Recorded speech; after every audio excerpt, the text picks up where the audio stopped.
Welcome, Shivani, Thank to you. the How to Be podcast. Thanks so much. Thanks for having me. Yeah, I'm super excited to have you on.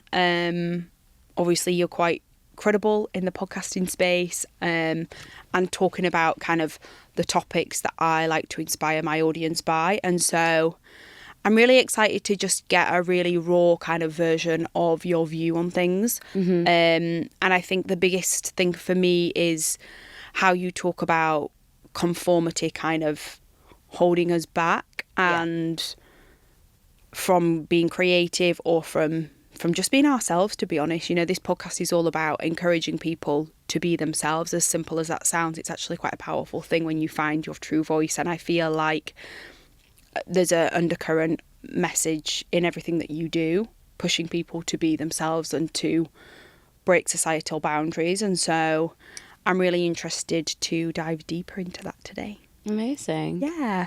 So I guess let's start by kind of you giving an intro to your journey of the coaching and the podcasting and all of the kind of things that you do around self-development, self-love. How do you actually define what you do in terms of... I struggle with this self-love, self-development. I don't quite know what it is. I think there's a lot of terms of it. Okay, what do you mean? In terms of what, like a blanket term for it, and it might not be that there is one, but I struggle sometimes when I'm talking about things on social to call it self-development or self-growth, and the reason for that, I think, is because we're digressing here, but the reason for that is I feel like self-growth and self-development is so chucked at us online that it can be quite detrimental sometimes. How do you describe like what you're talking about or the messaging that you're doing? I would say it's more, would say it's about self-development, and I think the reason for that is because we are developing ourselves every day, whether we like it or not. Yeah. Like, whether you like it or not, you're getting better every day or getting worse every day. And unfortunately, it's just a bit of a hard fact. Yeah. I don't think that, we should all be looking online and taking every single piece of advice that we see from everyone, because I don't do an ice bath. I mean, I walked past the ice bath today and I was like, I'm just never going to do that. Yeah. I just find it so awfully, horrifically awful that, like, I just couldn't do it. And, like, amazing that other people can do it. I just can't do it. Doesn't mean that I'm not into my self-development. Yeah. And there are days that you fall off track and there are days that you don't do things right. But, what I don't want to encourage people to do is just be like, okay, we don't need to do anything, so just don't bother. Yeah. Because ultimately, your life is in your hands, and every day you're choosing to be a better version of yourself or not. Yeah. And that doesn't mean to be like every day has to be, you have to do something better for your life. But like, I just believe life is so short. Yeah. And, even every week, at the end of every week, I'm like, how is it Friday? Like, how is today Friday? And sometimes you just think, like, where has the time gone? Where have the weeks gone? And if you do something for yourself every day, you'll remember those days and you'll remember those minutes, and your life will be more memorable and you'll be happier. Yeah. And that doesn't mean you have to do things that are going to improve every element of your life, whether it's in terms of your health or your career or your relationships. Yeah. I think it's just about being intentional. Yeah. And being conscious of what you do. Yeah. Intentional is a good way of putting it, because I think, like anything that trends or is a hot topic, it can be hard to not fall into that trap of just doing it because everyone else is and keeping up with the Jones. And I guess we'll go into that and being kind of talking about individuality in a little bit. How did you kind of get into the space of talking about self-development and making it become your reality of your day-to-day? It's actually so funny because if people know me from school or university, I just really wasn't this person. I was like quite lazy. I was quite unmotivated. I was always tired. Like, I've never been someone who's been very disciplined. I've always been someone who's been very active, and I've always been someone who has been very confident. I would say a lot of people would say I was confident. Yep. And with confidence, people confuse that with, oh, you're confident in every area of your life. And I'm like, well, no, I've always been a confident speaker, and I've always enjoyed public speaking. Yep. And so I was never afraid if someone came over to speak to them, nor was I afraid to speak in assembly at school, nor was I afraid to have a conversation with someone about a difficult topic. Those were never things that I was fearful of. And naturally, when you meet somebody and they're confident within their voice, people will see you as confident every area of your life. Did that ever get crossed, that confidence ever get crossed for being confrontational? I think I openly say I'm confrontational. I think being confrontational is a blessing. I think that we view confrontation as this term where you must be very aggressive and you must be very rude and you must be very, always dispute everything. Actually, if you're confronting something, you are just raising the issue. You don't have to do it in an angry way. Yeah. But contrary to that, the Cambridge Dictionary does say that you raise it in like a very angry or distressed way, which I don't agree with. But yeah, I would say people would say I was confrontational, you know, and I have always been like that since I've been a child. Not a child, I would say a teenager. And my parents thought it was like, you know, your teenage years. So I went to do law and then I finished law and I was like, I'm going to be a management consultant. And it was actually when I started working in residential transformation is what it was called. What is that? It actually started when I was working on a grad scheme at E.ON. So it was an energy company I started working for. And one of the seats that we had to rotate on was called operational excellence. Okay. So it was like, how do you streamline the operation to make them the best that they can? So we would go into a site and we would basically look at all their processes, the way they were managing, all of this stuff. And so we were learning a lot about streamlining. We were learning a lot about, you know, like adapting the teams and managing them better and like making sure everyone was working at their best standard and like looking at all these different areas. And that is when I started learning around like about what Stephen Covey did. Yeah. And then through Stephen Covey, I started to learn around like Simon Sinek and then Daniel Kahneman and all these different authors. Yeah. And at the same time, I was also at WBS, which was Warwick Business School. I studied at Warwick for my undergrad to do law. But we went back to Warwick as a collective who were on this graduate scheme. And we did something called like a postgraduate diploma. Okay. Now, with this postgraduate diploma, I was also learning around all these different concepts on how to think differently. Yeah. Like we are all conditioned to think in a certain way. Like, for example, he gave us a list and he said, okay, tell me the things that we need to do on this list. And what would you do if I gave you a list right now? How would you read it? From top to bottom. Why? Because that's what we're told to do, I Why? guess. Normal. Why? Yeah. Like, it's crazy, right? Yeah. And I was like, what do you mean? Why would I read it from the bottom to the top? And he was like, but why wouldn't you? And I was like, because, you know, naturally we think, well, you're going to miss something if you start from the middle. Yeah. What is the difference reading it from the bottom to the top, from the top to the bottom? Yeah. So I just remember this lecturer was like telling me all these things. And I was like, okay, I don't know if he's gone bananas, but then like there was some examples that there's just so many examples that really allowed me to understand that we are really conditioned to believe certain things. And that's when my like interest kind of sparked in terms of reading more around this stuff. So self-development, I guess you would put it as. But I'd always been someone who was very curious as a child. Yeah. Like I still am. You know, everyone always says to me like, oh, for God's sake, will you just stop asking why? Or like, stop asking so many questions. Or like, you don't need to know the meaning behind everything. And I'm like, well, I do. And so so I feel like I've always been like that. So it just something about it really intrigued me, and I just was also going through a really difficult relationship at the time. So anything that was like, this is going to change your life, or this is going to make you happy, or anything that intrigued me, I was like, ooh, I love it. And so I started learning about all of this stuff.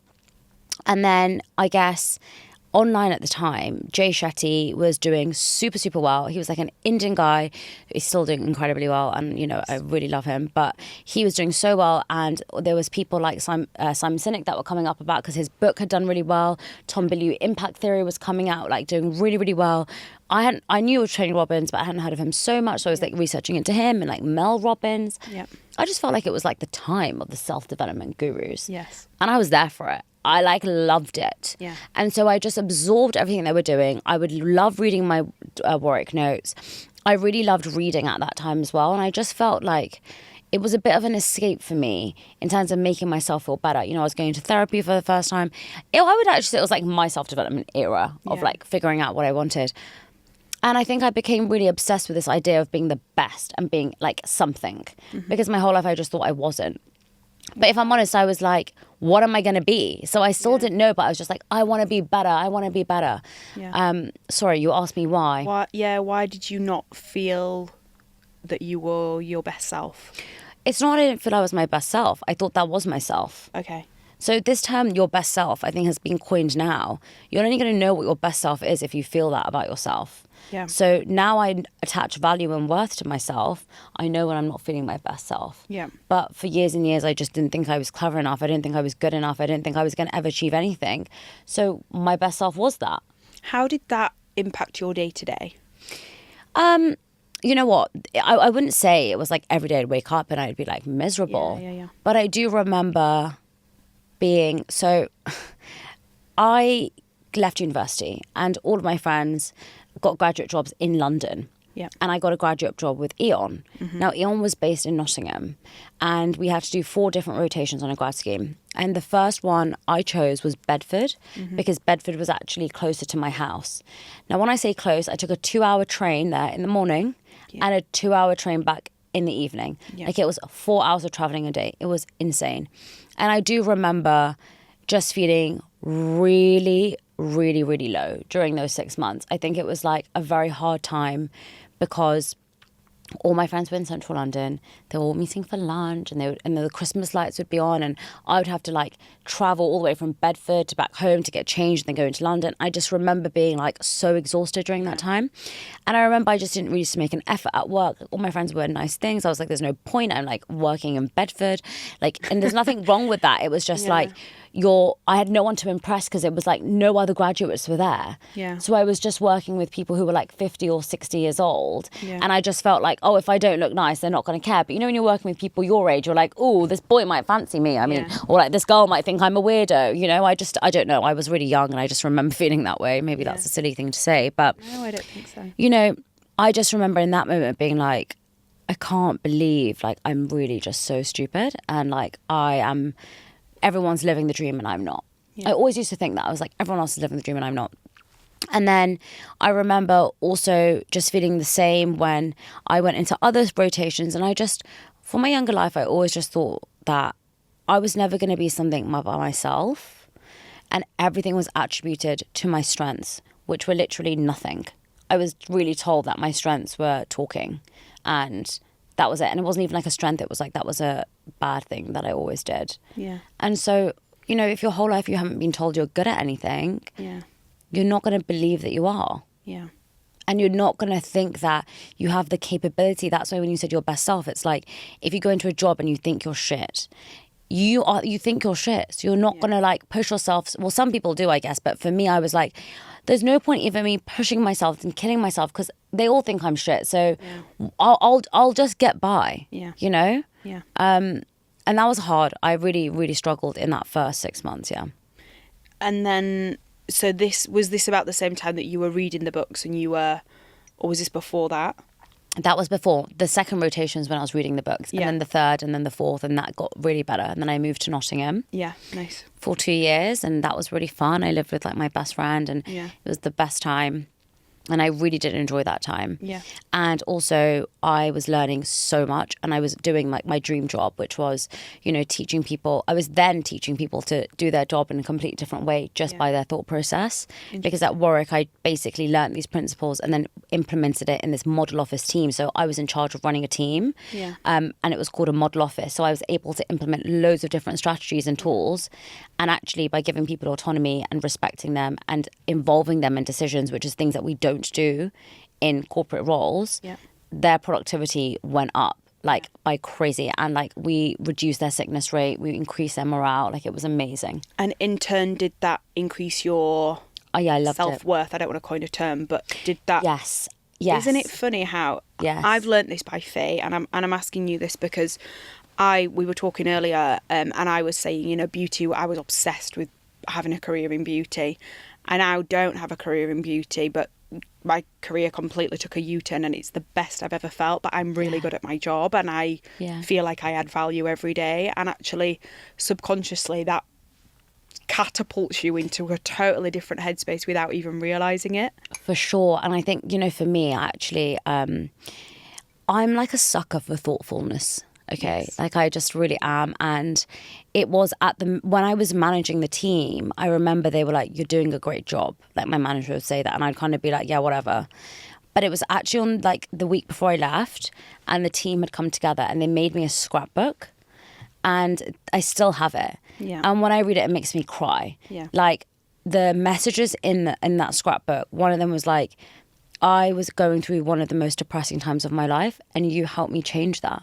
Yeah. Because you made my work happy. Yeah. And these weren't people that were earning a lot of money. I was managing a call center team. Yeah. They're earning like maybe 25K a year. Yeah. It wasn't a lot. Yeah. And it was more the fact that the messages when I read it was like, you really helped me. You really did this.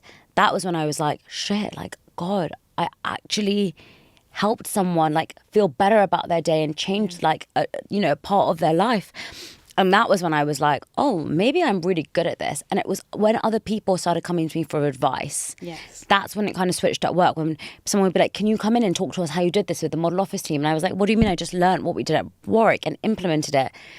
But it was also that Warwick course when I went back to business school, and I just loved it so much. I was reading constantly. I was really obsessed with learning about it because I enjoyed it. And because of that, I was then able to understand it, and then I was able to implement it, and then people were able to see me as an expert in that area. Yeah. So what happens in life is like we're told we should do something based on the way we talk and the way we act and based on the money we're going to get and based on the skill set that we think we need. So, I was very argumentative. I was very talkative. I'm very confident. So people were like, you should be a lawyer. Yeah. But, I recently just found out that maybe I'm dyslexic. Yeah. So I'm like, how funny would that be if like I told everyone how hard I found law and like how tired I was and how much like I just found it so like impossible to understand it. Like how nuts I just gone through a 4-year law degree and I find out I'm dyslexic. Yes. Like I don't know 100%, but like how ridiculous. Yeah.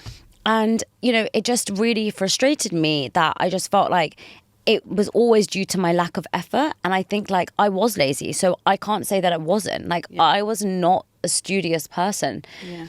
But that changed for me when I went to business school.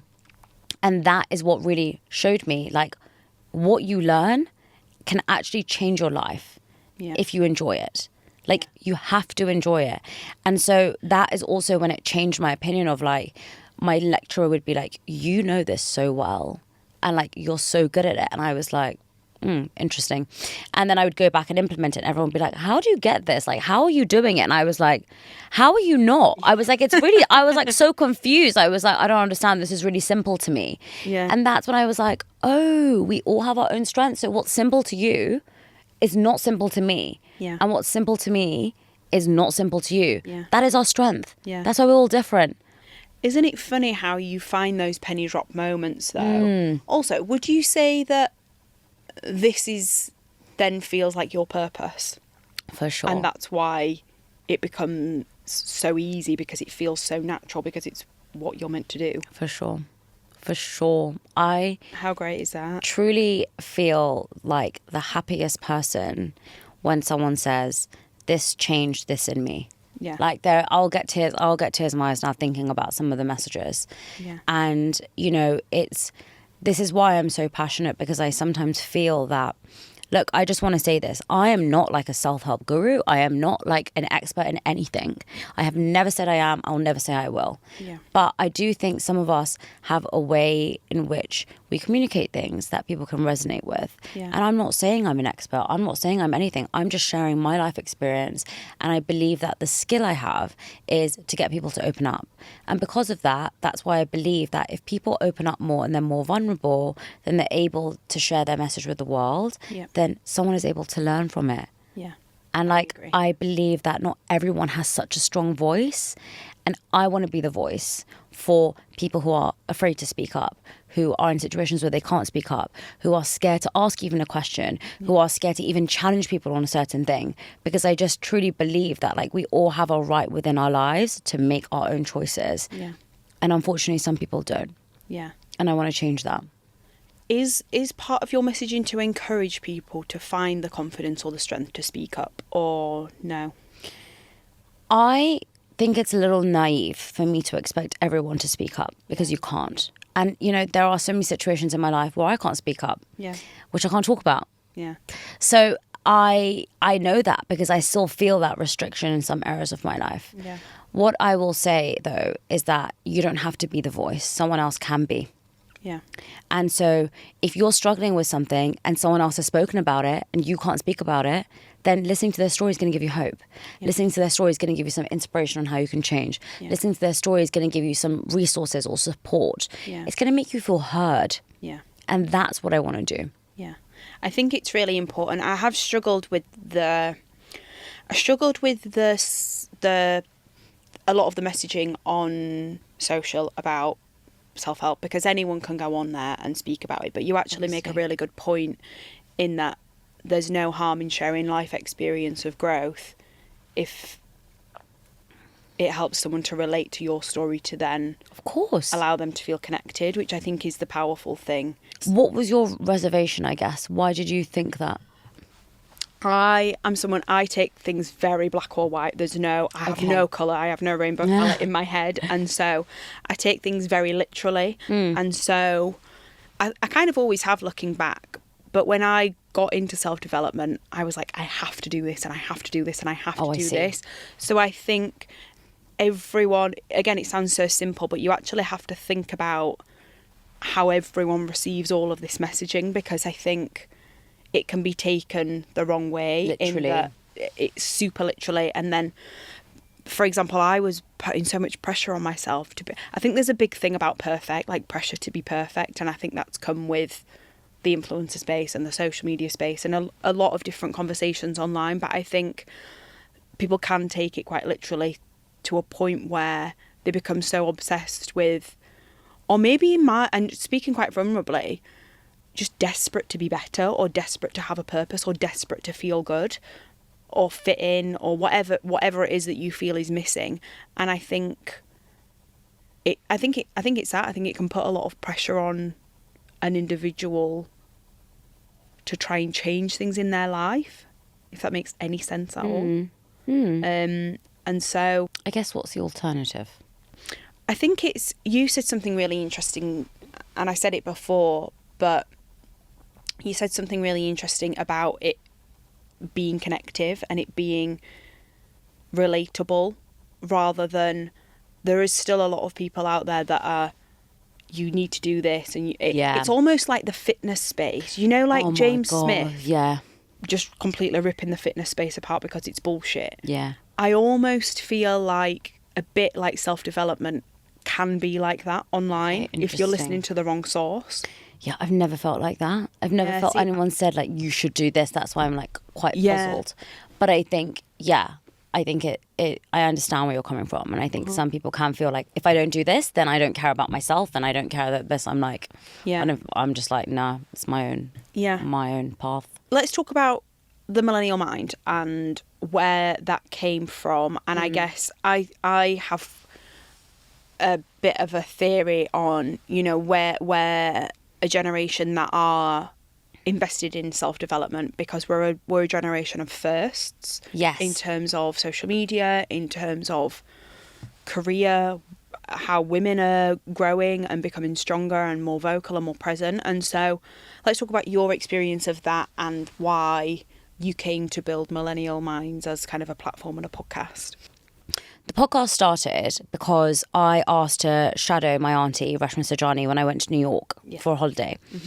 And when I shadowed her, she was doing a podcast with very little production. In fact, it was just 2 mics in a room with no windows. And the principle from that is that when you see somebody doing something, you always believe that you have to do it to that level. So, for example, at the time I was watching the best podcasts out there, and they all had high levels of production. And so what happens is, in this same principle applies today, if you see somebody doing something, you don't have to be at the stage 10 yet of doing that. So someone the other day messaged me being like, what do I do? Because I really want to do a podcast, but I don't have a studio. And I was like, why do you think you need a studio? Well, I'm 3.5 years in and I have a studio. So why do you think you need the studio? And at the time, it really helped me to see that, wait, I don't need a studio and I don't need a production team. I don't need a camera, because I thought the same. And because I saw her doing it with a camera, just a mic, I was like, I can do it too. So the idea stemmed from that, and I think it's such a valuable lesson in that way to know as well. It's like some content creators have messaged saying, but I only want to work with brands. And I'm like, how do you think you're going to work with brands if you don't do the content first?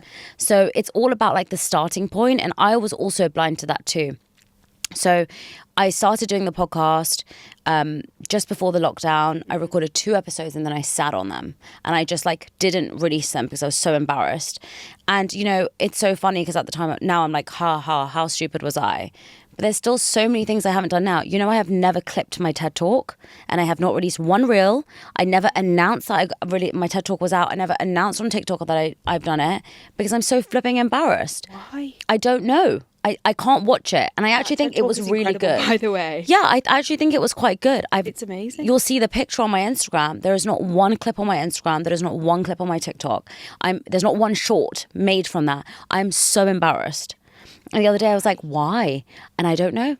I just don't know. I really don't know, because I actually think it was quite a good TED Talk. It's a good TED Talk. I haven't watched it though. Haven't you? No. It's an incredible achievement, but also you say some really... I've watched it a few times. I'm obviously TED Talks, but I've watched it a few times. You make me, like, when I listen to it, like, gasp, but also laugh at some of the things that are so in our heads. You're talking there a lot about holding ourselves back, or like you said the same thing about the podcast, and you did series 1, and then you did series 2, but you had a gap in between, and then you were like, right, let's go again. And I can't remember off the top of my head the other examples that you gave, but it made me just laugh out loud at the silly things that we tell ourselves. Like you would. But I've just like, I actually just reflected on that the other day, because I was like, so funny. I can't believe I was so stupid. And I sat on those episodes for 6 months. And then I'm like seeing people uploading their clips of them talking. And I'm like, why am I not uploading the TED Talk clips? Why? Do you have an answer in your head for that? No. I honestly, I don't know what it is. I'm like, maybe the thing is, I try to therapize myself quite a lot. So I'm just like, Shivani, why would it make you uncomfortable? And I think it's just not that good. Okay, why do you not think it's that good? I don't know. Because I did walk away from that TED Talk feeling proud. Good. But I don't know. I think part of me is like, I don't know. I just don't know. I feel like it wasn't revolutionary. Yeah. So it didn't like break the internet, therefore it's shit. Which is so dumb. It's extremely relatable though. Yeah. Like ridiculously relatable. Yeah, I don't know. Maybe I should challenge myself this weekend to upload a clip from it. Watch it back. So I can't watch any of my podcasts back either. No, They're just so cringe. I can't listen to them. So like listening to a TED Talk of me speaking, I'm just like so embarrassing. But I don't know why. But anyway, sorry, I digressed. No. My point is that, you know, I guess what I was trying to say from that point is a lot of people think once you've overcome something once, you can do it again. Mm-hmm. It's not true. Just because you're confident at one point in your life doesn't mean you're going to be confident every time. Just because I was confident to ask a question one time in my life doesn't mean every time I'm confident to ask a question. Yeah.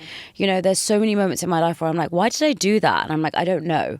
Yeah. And so, you know, this whole process is about evolving and changing. And, you know, this is why I created this platform as well, is to make people feel less alone. Yeah. You know, I've always been somebody who's wanted to ask questions around difficult topics. I've always been somebody who wants to challenge the status quo. I've always been somebody who's questioned why we do the things we do. And a lot of the time I was silenced for it. A lot of the time I was criticised for it. And now I've given a platform where people are interested in it. I feel confident to do it. And I feel confident to ask those questions. Yeah. And again, just a curious mind question here, but were you seeing patterns in other people of maybe them holding themselves back or lacking in confidence? Is that a why or a reason that you built the podcast? To talk to them? Who is your audience for that? So actually, the reason why the podcast started was because I genuinely was having a lot of offline conversations where I felt like I was debating things with people. Like, I honestly love debating things with people, and I love learning about their perspective. Yeah. And I learned about this principle at Warwick where they said the difference between a dialogue and a debate. A debate is like a win-lose situation. A dialogue is win-win. A debate is I'm right, you're wrong. A dialogue is this is my perspective. I don't really understand your perspective, but I respect that you have that opinion. Yeah. And I really love challenging people on their thoughts around particular things. And I actually really love to understand why people are so passionate about certain things. Yeah. I find it quite interesting. Yeah. And so even last night with my flatmates, I was like, let's do a debate club every week. Like, because we were talking about something and we were debating something. And I was like, this is so fun. Let's next week, like, do this debate thing. And my flatmate had such a funny idea. It was so hilarious. She was like, when does farting become like weird? She's like as a kid when you fart, it's like funny, and as an adult when you fart, it's acceptable. Then like why in the in between is it not? I was like, maybe we bring like more intellectual conversations to this debate club we're gonna have at home. But you know, it was interesting to understand, like even from that, like I'm just so deep. I'm like, when do things become acceptable? When do things become understandable? When do we, you know, give grace to people? You give grace to a child because they don't understand. You give grace to a grandparent because you're like, they're old. Yeah. Why are we like so harsh in the ages in between? Yeah. So like I always turn everything into like a deep thing. Like, people are just like, oh, for God's sake, like can we just like not make everything into like a deep discussion? Like my family are like that. They're like, oh, okay, we just wanted to have like a normal conversation. I'm like, what do you think about this? Same. I'll be on a work night out and I'm like, so yeah, exactly. And let's talk about feelings. And exactly. Like, yeah. So I think I was always that person that was doing that, and I think I was really engaged with people doing that. Like it wasn't like a, oh, for God's sake, apart from my family. I actually really enjoyed it, and my friends enjoyed it, and people came to me for advice, and I don't know why, that was just happening at that time. And so the podcast was created because I was like, no one's talking about this.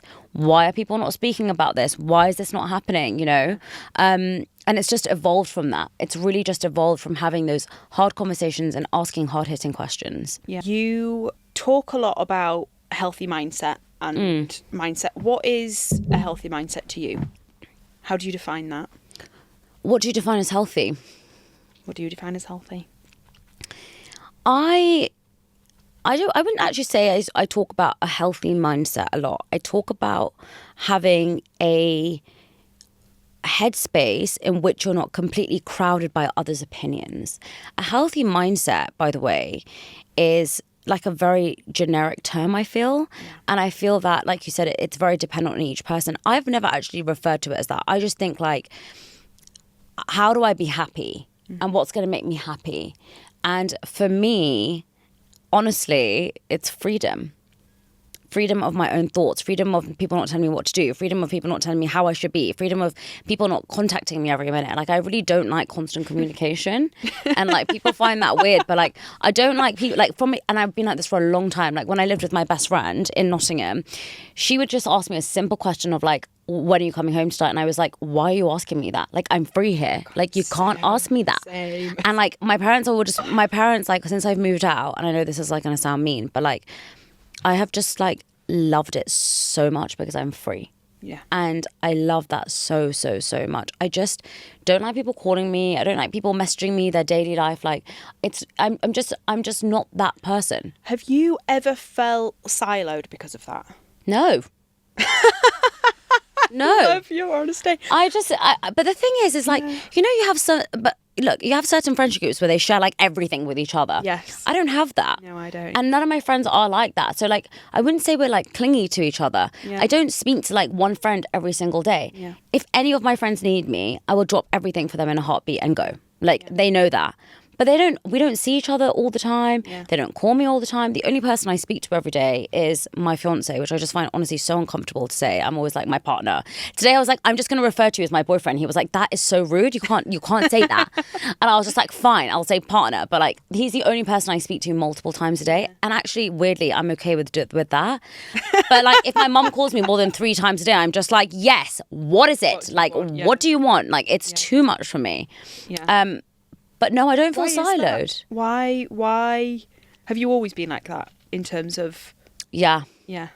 I don't ever want to have like one best friend. I find it too much. Yeah. Like I used to watch. Did you ever watch the Kardashians? Yes. So obviously, you know Kylie and Jordan. Yes. That's like my worst nightmare of a friendship. Yeah. I would hate that. I would hate it if like someone came around every day and wanted to do everything all the time together.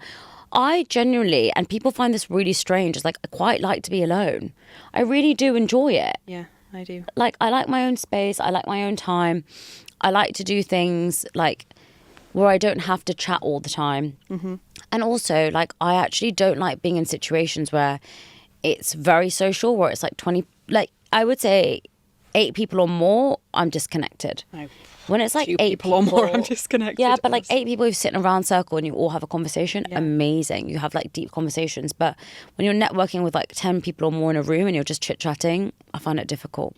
It's quite refreshing to hear you talk about this because I'm very similar, and a lot of people, and I'm guessing who listen to the podcast, can probably relate to this conversation. However, my spin on it, or my experience of it, is that I always felt that there was something wrong with me because I didn't want to be in a friendship group, or I didn't have a friendship group, and I love spending time on my own. Yeah. And I couldn't quite get my head around why I was like this and everyone else wasn't. Obviously, everyone else wasn't. But I used to really struggle with the idea of being alone and why I'm so lonely and what's wrong with me, because I was always a bit siloed, but I enjoyed it. And looking back, I wish I'd have embraced it a little bit more and stopped being so hard on myself. I just thought there was something wrong with me. But I'm guessing a lot of people do, so it's quite refreshing to hear you own it. I think mine's a little bit different because I would say I have a lot of friendship groups. Yeah. And I would say like they, you know, we do see each other. Yeah. What I mean is like, I wouldn't say like I'm someone who's not part of that though. Yeah. So I don't want to like mislead people and be like, oh no, I don't have like big friendship groups. I definitely do. Okay. I think we're not as clingy as perhaps I know some others to be. So like, for example, we don't meet every week. But like some of my friends will meet without me and I'll just be like, I'm really sorry guys, I can't. And they'll be like, it's okay. Yeah. Like it's not a big deal. Yeah. But I love my friends and I wouldn't be able to, I think, survive life without having the friends that I do in my life. Yeah. And I am social. I just mean that I don't think there's an expectation on time from either of us, which I think is rare and powerful. Because if you can't make it or you can't see them, they're not like you're a bad friend. They're just like, we understand. Yeah. Well, I guess that's an adult friendship as well. Yeah, that's what I mean. It's like, it's always been quite adult that, which is quite nice. Yeah. Nice. Okay, so that's kind of the podcast. And then you have a lot of guests on talking about really interesting topics. How do you select the topics that you talk about? Yes. And do you select the topics that you talk about through passion or through desire from your audience? How does that work? It's really interesting because people are like, how do you come up with the topics? And it is the least thought process I have. Like, I really don't put that much thought into it, if I'm completely honest. It really does stem from my own personal interest. And if I'm interested in the podcast and in the guest, then I will bring passion and energy and enthusiasm. Yeah. And that's really difficult because some people will be like, there's this amazing cause that I want to talk about. And I'm like, I understand that. And I really do. But I can't be like the advocate of every cause in the whole world and every disease and every, some people, when I do one health podcast, will be like, I have this health condition that I want to talk about. And I'm like, yes, but I'm not a medical podcast. Yeah. And unfortunately, I can't bring every single person on. And I think in terms of like where it stems from, obviously some people reach out and say, we want to be on it. And this is our topic of suggestion. Yep. But some people reach out and they're like, I want to talk about my brand. I'm like, it's not going to cut it. Like, it's just, no one's interested in your brand. They want to know the story of why you built it. They want to know how you did it. They want to know how they can do it. Yeah. They don't care about, the ingredients that are in this specific thing. Yeah. And why you've chosen this, color scheme for your brand. They want to know the story and the meaning and the value and why they're going to be able to do the same thing. Yeah. And so it's driven by what the guest also brings forward. I always ask my audience as well what they want to know as well. And then it's also driven by my own interest. But I think I have to be very interested in the topic for it to be a good podcast. Where does you obviously speak very passionately about this. Where does your passion for all of this come from?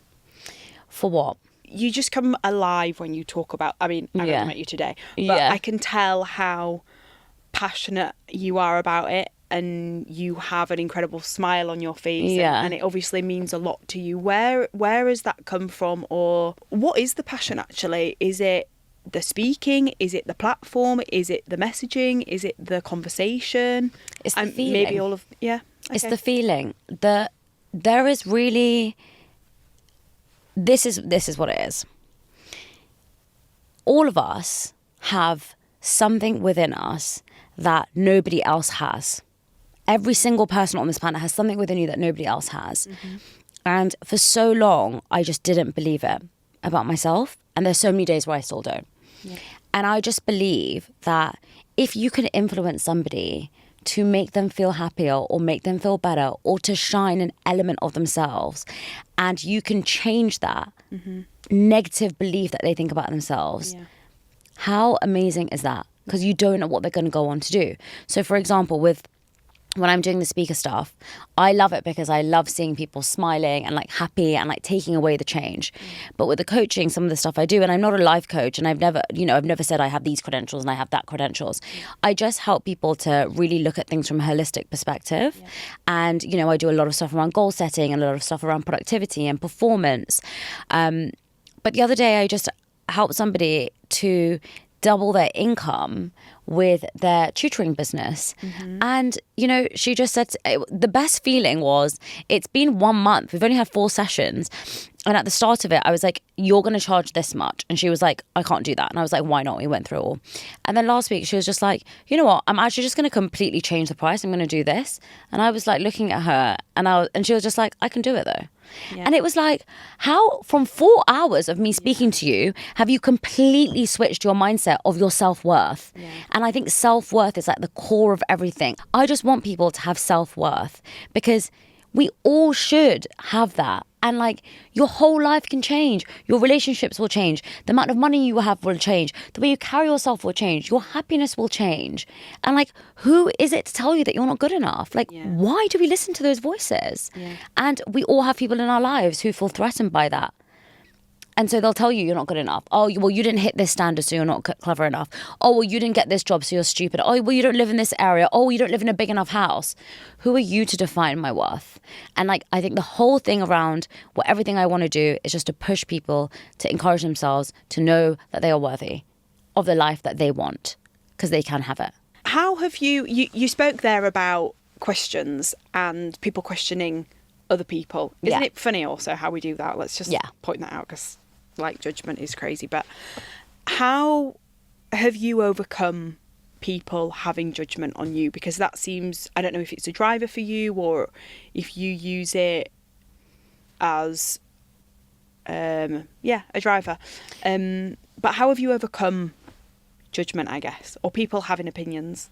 Again, I think with every area in life, we've got to look at it depending on a specific topic. So, for example, judgment in terms of, speaking up about difficult things, I don't really care about, because I know I'm helping so many more people, right? So that, people who are messaging me, people who I speak to who are like, that really helped me. I'm like, I don't care if you judge me, because there's people who support me. With certain things, when I was turning 30, I spoke, one of my reels went viral when I was like 29, and it was like, stop asking me when I'm getting married. Yes. And still people don't really care. They still ask me when I'm getting married. But it was so annoying. I saw your reel. Did you see my one the other day? I was so excited to bloody upload that, and my boyfriend ruined it. Again, not boyfriend, fiance, ruined it because he flipping proposed. And I literally said to him before as well, I was like, should I upload this before Paris? And he was just like, I would do it after. So I was like, if you spoil my reel, I'm going to be really annoyed. And then he ruined it. So I was like, I'm still uploading it. It's such a good reel. But the purpose of that as well was that I can't explain. I'm going to do a whole podcast on this because I feel like it needs its own platform. It was actually a really hard time. Really, really, really hard. Because my whole life, I have been told that I'm unworthy because I'm not married. And people are like, oh my God, that's such an outdated concept. And I'm like, okay, cool. Look at the likes on my Instagram post of when I got engaged. Look at the likes of my TED Talk. Look at the likes of my billboard in Leicester Square. And look at my podcast with Stephen Bartlett. Yeah. Those combined are nowhere near my boyfriend proposing to me. Yeah. So what does society deem as more important? Yeah. What does society value as more important? What is society happy is for you? Is when you get engaged. And that is not to say like I'm annoyed with my followers. I love them. And by the way, reading those messages was so nice. It was like the best feeling in the world. But I still think that as a woman, you are deemed to be successful when you are married, especially from my own experience. And I can't say that for everyone. I can't say that for every single person in the world. But for me, it was like, yeah, okay, great, you're doing all these things. But when you're getting married. Yeah. And it was really, really hard because I, for so long, was taught this. So up until the age of 27, I'm taught this. Then I start coming into my own at 26, 27. And I'm like, yeah, cool. I'm going to upload this reel at like 28 or 29. That's like, stop asking when I'm getting married, because like the last 3 years I'm getting annoyed by it. So you've got to imagine I am now like fighting against these opinions. So like a few opinions come and I'm fighting. Now I'm getting like 100 of these opinions in. So I'm like really trying to fight them like as much as I can. And then I'm getting like mountains and mountains of opinions here. And I'm there thinking like, oh, I'm the alone one. I'm the idiot because now I am 30 and now I am actually a failure because my whole life I thought that if I'm not married by 30, I failed. Yeah. So like I really did believe that. And other people, you know, people have to remember that when you're going through a period of transformation, let's just say, for example, you're somebody who wants to go on a diet. Let's just say something as simple as that, and you want to cut out chocolate. You want to cut out chocolate, but there's going to be days where you're like, fuck it, I'm going to have some. Yeah, yeah. And then you have some, and then you're like, oh my God. So it was basically like that self-indulgence of like, I know that this is wrong. I know that I'm not a failure by 30. But there were days where I was like, maybe I am. Yeah. Maybe I am a failure. And then everyone's like validating me like, yeah, you are. You're a moron.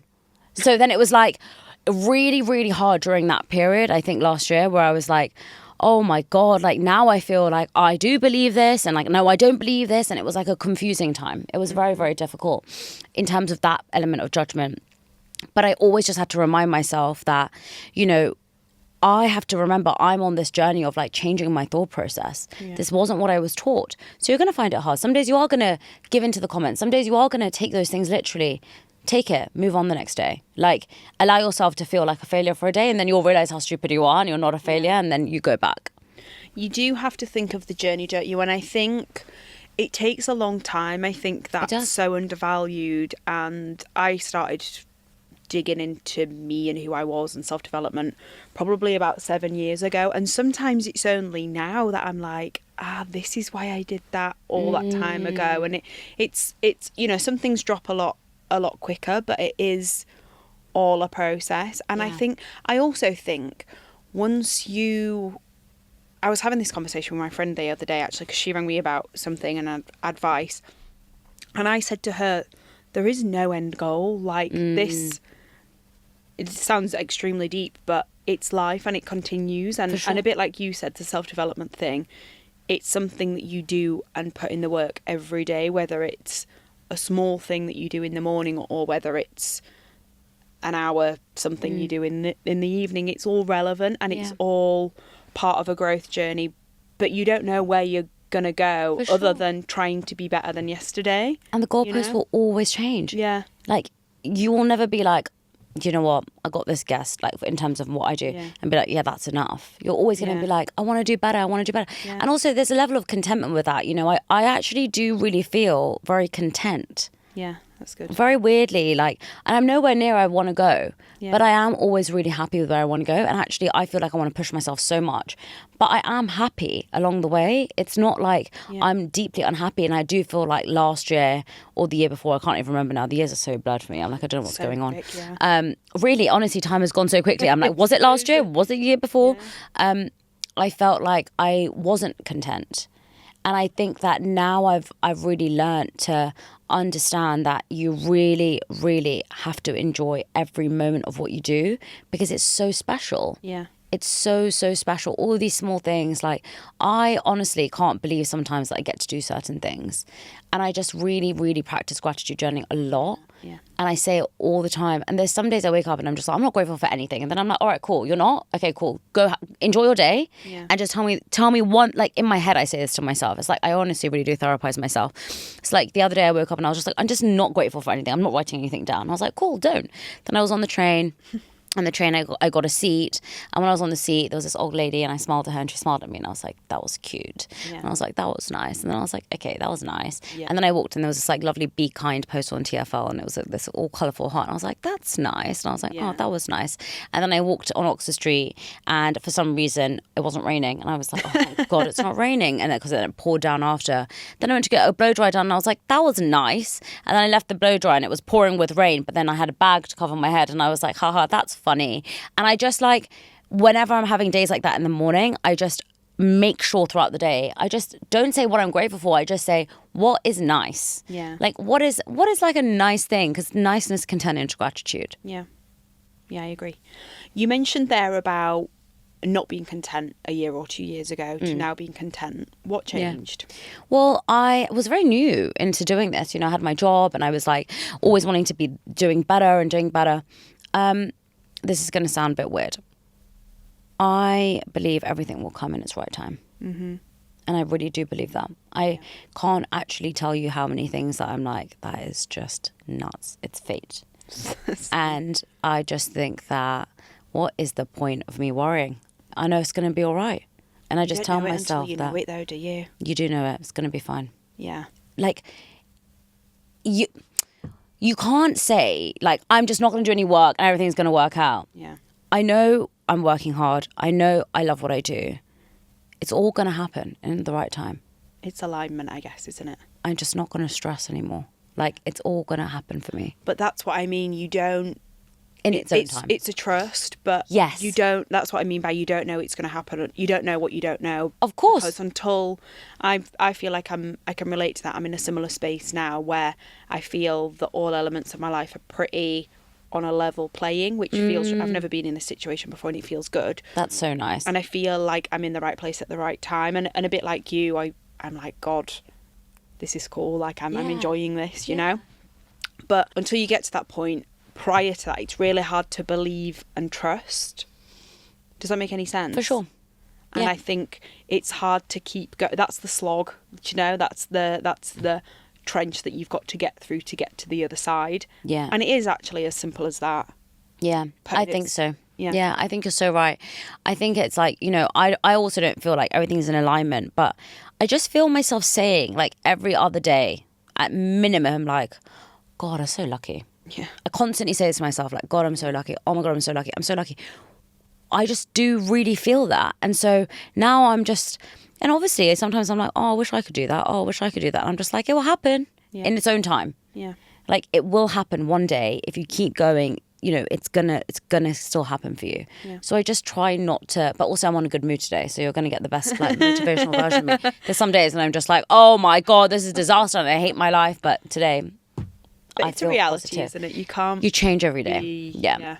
But that's the thing, that's when I'm having a good day, that's what I think about, is that in the end it will work out. Because my God, when I thought I was going to quit my job, I was like, oh my God, it's not going to work out. And like, I'm fine. Yeah. Like, I'm surviving. Yeah. It's okay. Yeah. Let's talk about being individual and unique, and because we all are. But I do think sometimes we fall into the pattern of following or being influenced, or a lot like we talked about, you were saying in your TED talk, of you get into your own head of, I can't do something, or I'm passionate about something but I daren't do it, or just falling behind because of insecurities or lacking in confidence.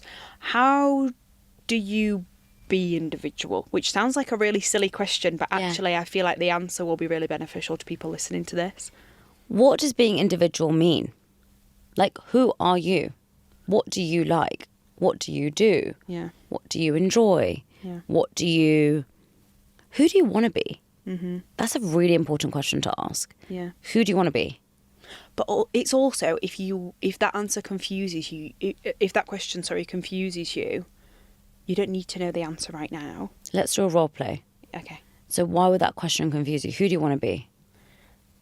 2 years ago and prior, I wouldn't have known. What would you have said? I said a stereotype of someone that I would have seen on social media. Which is?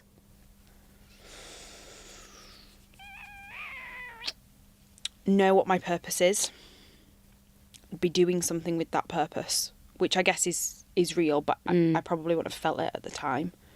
Be better off financially, and I would have prioritised finance. Have a really big group of friends.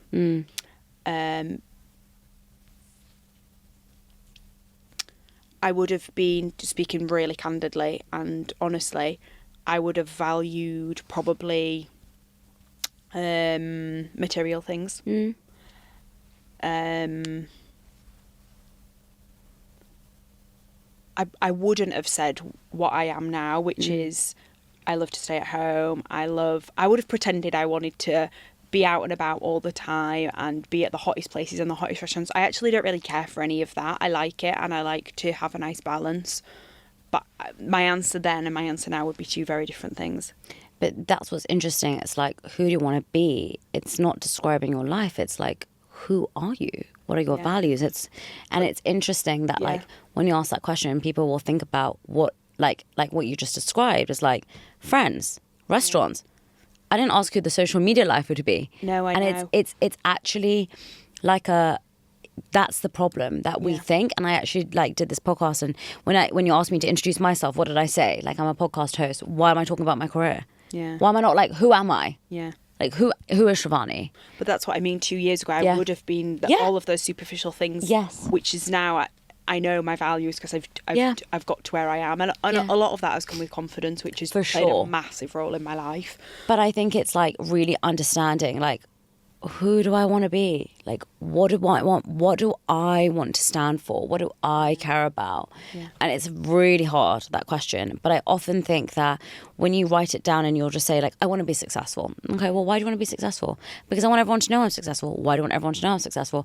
Because I just want everyone to know that I'm amazing. Why? Because everyone doesn't. Why? And like, you just really constantly ask yourself why. And when you figure that out, like, the root of everything is just like, I want to be loved, and I want to feel safe, and I want to feel secure, and I want to feel happy, and I want to feel, connected. Yeah. And a lot of the time, all the root is to that. Yeah. But I think that question of like, who are you, is a really important one. I agree. I think, but just to reiterate, I think the answer to that question comes with time. For sure. Especially when you're in your 20s. Oh, for sucks. sure. Your 20s, I didn't even know what that meant. I was just like, what are you talking about?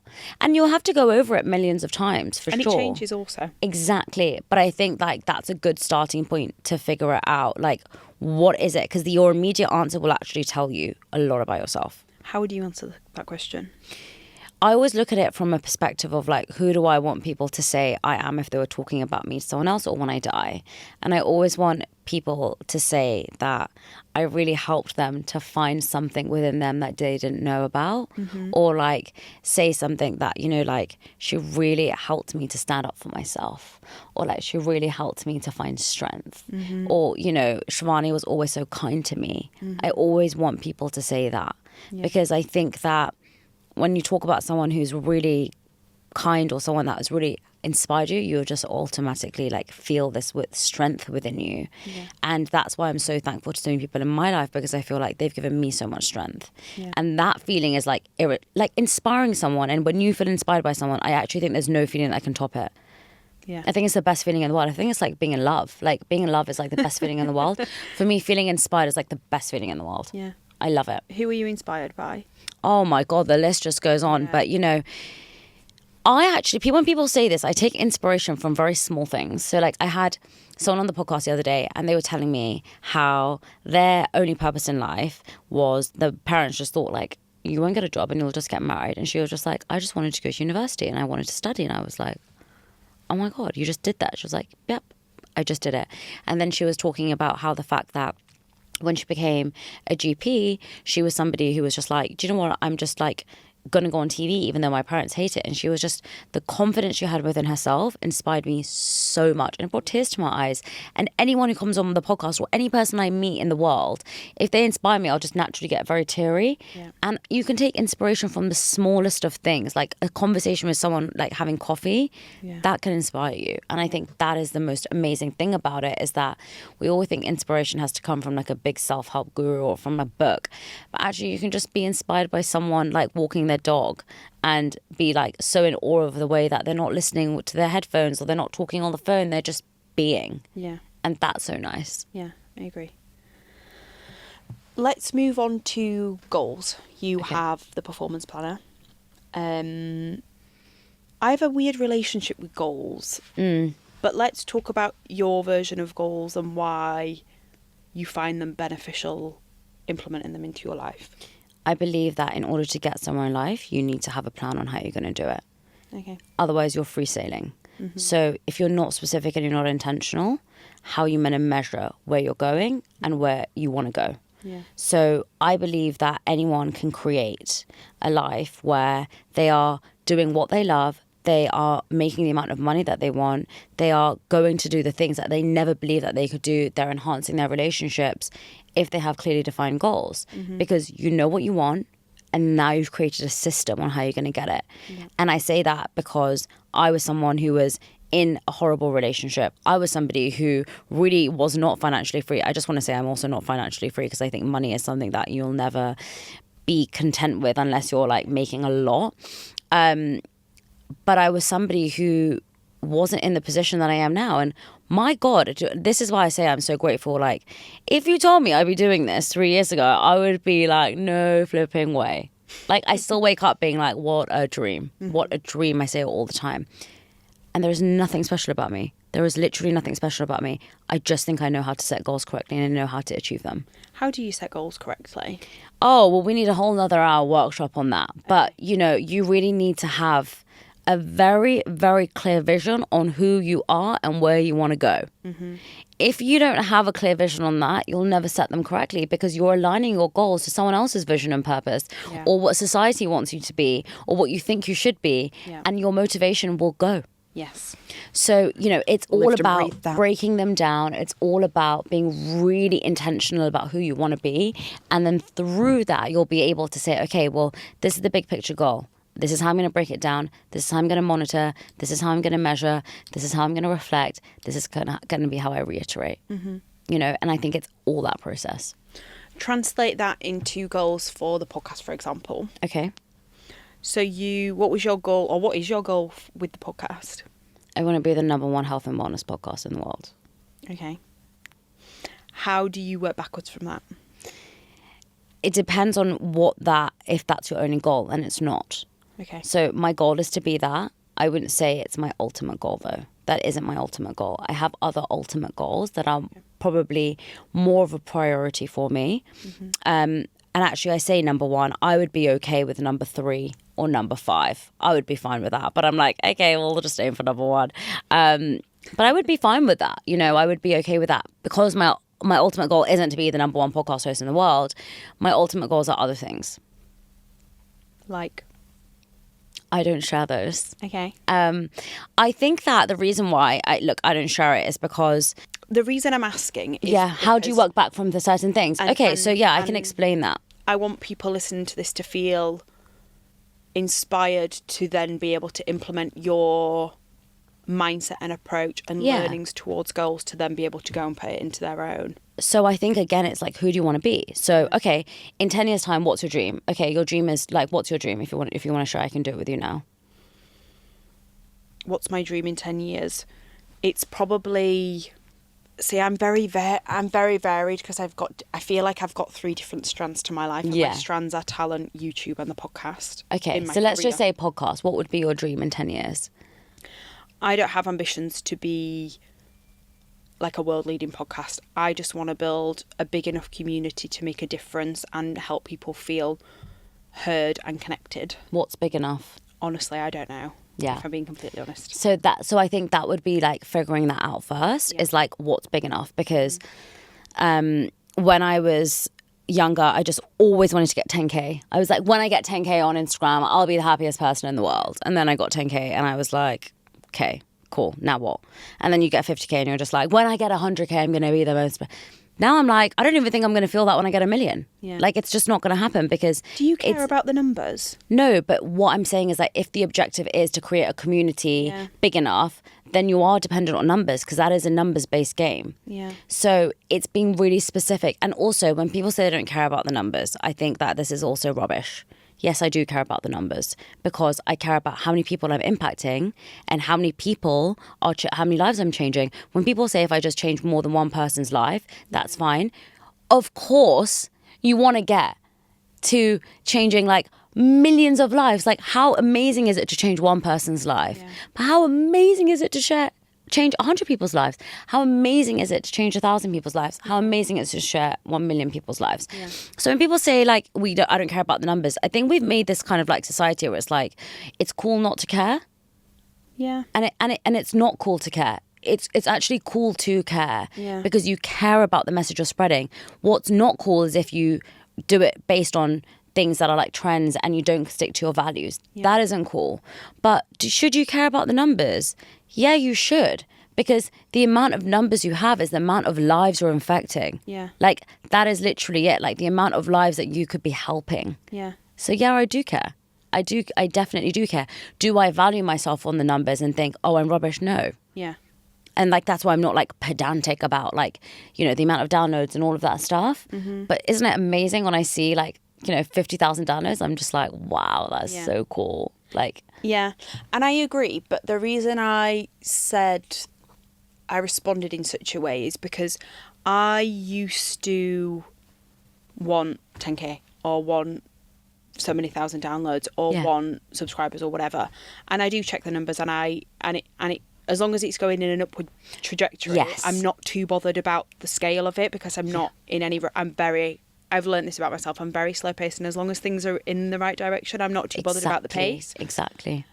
However, I used to set all of those goals, and I found it. This is probably just how my brain works. I found it more of a hindrance than a help. Yes. Because of the pressure. Yes. And I work quite fast paced in things in terms of I can get shit done when I need to. But I do find the numbers counteracted my productivity. Because I think there's a difference between process-based goals and outcome-based goals. Yeah. I have never put on my vision board that I want X amount of followers, by the way.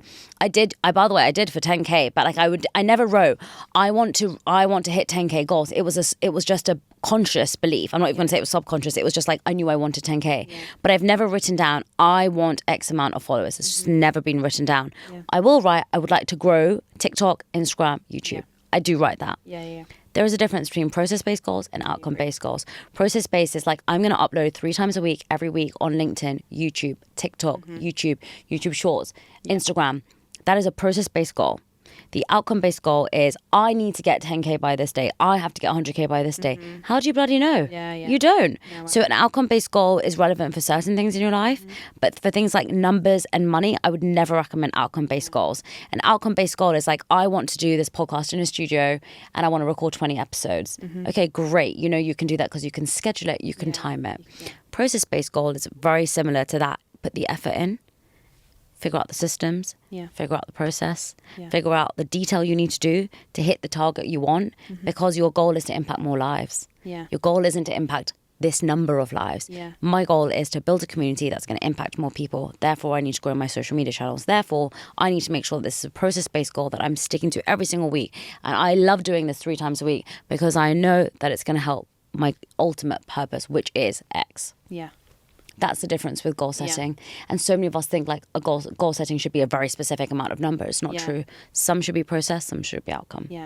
I agree. Again, literal brain, like that's how I read goals, and I found it much more of a hindrance than a help. I also find I make a lot more progress when, and you might agree or disagree with this, to be fair, personal life and professional life, I make a lot more progress when I'm not supervisioned in on where I'm going. For example, my job and my career now, it was never in the plan. And so I find growth when I trust, if that makes any sense. No, for sure. I think it does. And I have a lot of belief in following the path and making the right decisions based on how I feel at the time. And that doesn't mean I don't have ambition or...